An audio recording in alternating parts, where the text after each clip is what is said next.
Easy guys, it's Myth. Just gonna go through another technique today. Probably one of the final ones on sort of Mixdown stuff. It's just a kind of controversial sort of one, really. 'Cause some people would say it's the worst thing you can do. Other people say it's fine. I personally like doing it. I think it's something that has been useful in my production, and that's the use of master buses to kind of add the final touches to a mix or whatever. So I've got some sounds here from the new sample pack, which is available on Bandcamp now, and I've kind of just pieced together a little bit of a tune, just sort of give you a blast of it.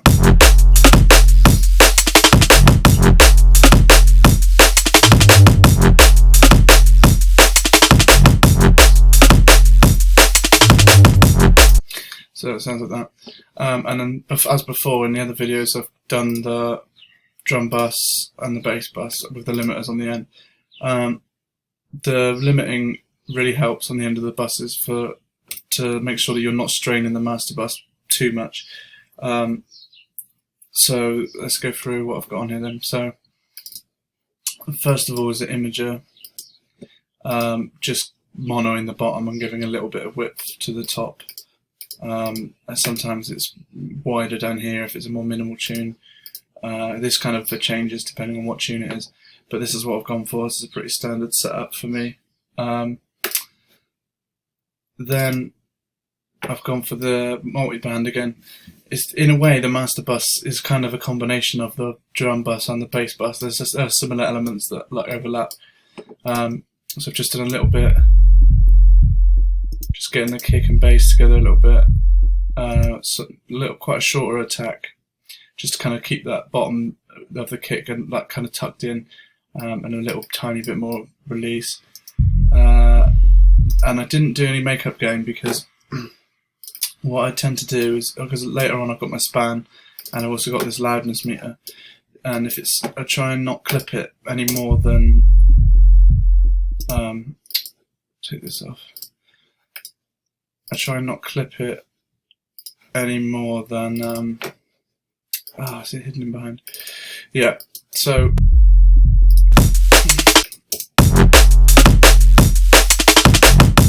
I wouldn't clip it any more than -5. So, and around that area, it seems to be that sub is about up here at -30 dB. That seems to be about right. You see the subs touching that, so that's kind of a rough mixing guide that works for me. I don't really know. I just sort of, it basically just need to kind of learn your meters. Pick some meters that you like. Like I've got this loudness meter on the span, and just get used to where stuff sits in them. Play some other people's tunes through there. See where people's stuff is hitting, and just kind of use that as a rough guide. It will kind of, because you can't always trust your ears. Sometimes you need to have a combination of visual and your ears, so that you can kind of get the best of both worlds, really. So that's the reasoning for that. Then I got a little bit there. Pretty standard, it's just catching some of those peaks there. Similar as before with the just this clipping off the front of the snare there. You hear that's a bit transient.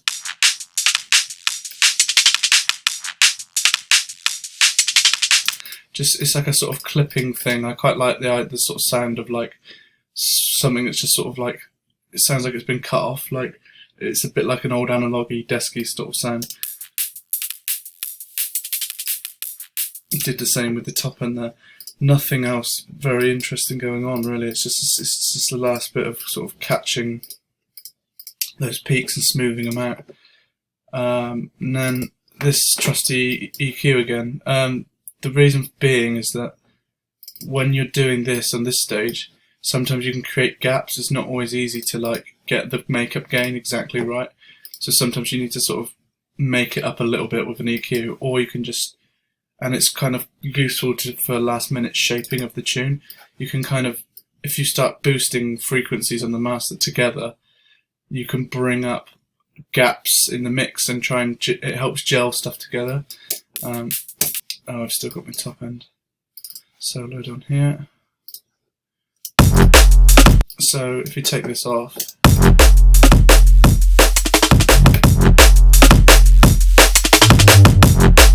just filling out some of these gaps.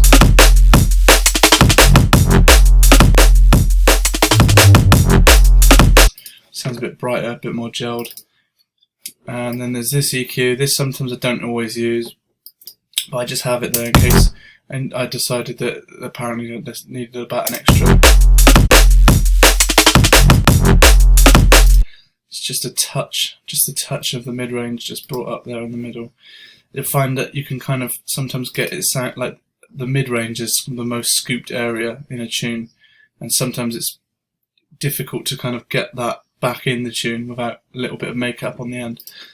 And then it's just my meters, the loudness and span what we went through before, and then this one.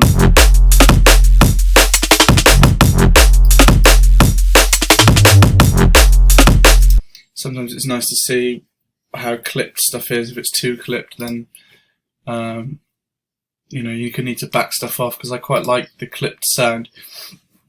But where someone like, if you're writing like Liquid, like a Calibre style tune or something, you probably wouldn't need to clip so hard.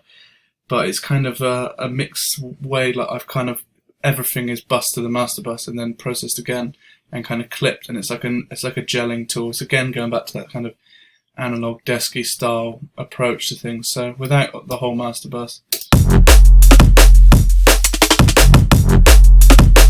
You can hear the bottom ends blowing up quite a bit. There's quite a lot going on them, really.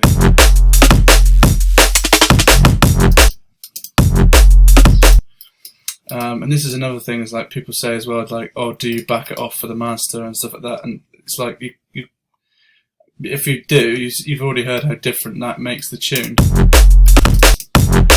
If you do back it off, you're at risk of just completely destroying your mix that you've been working towards, like, throughout the whole tune.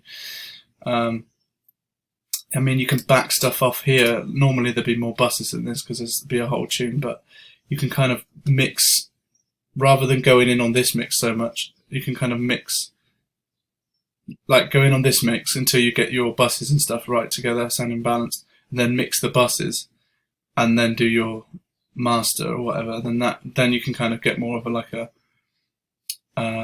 like a judgment of how it needs to sound at the end.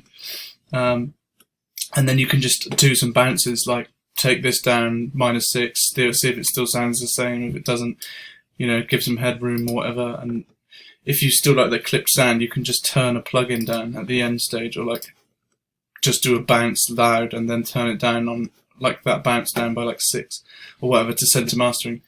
But yeah, that's basically it for this one.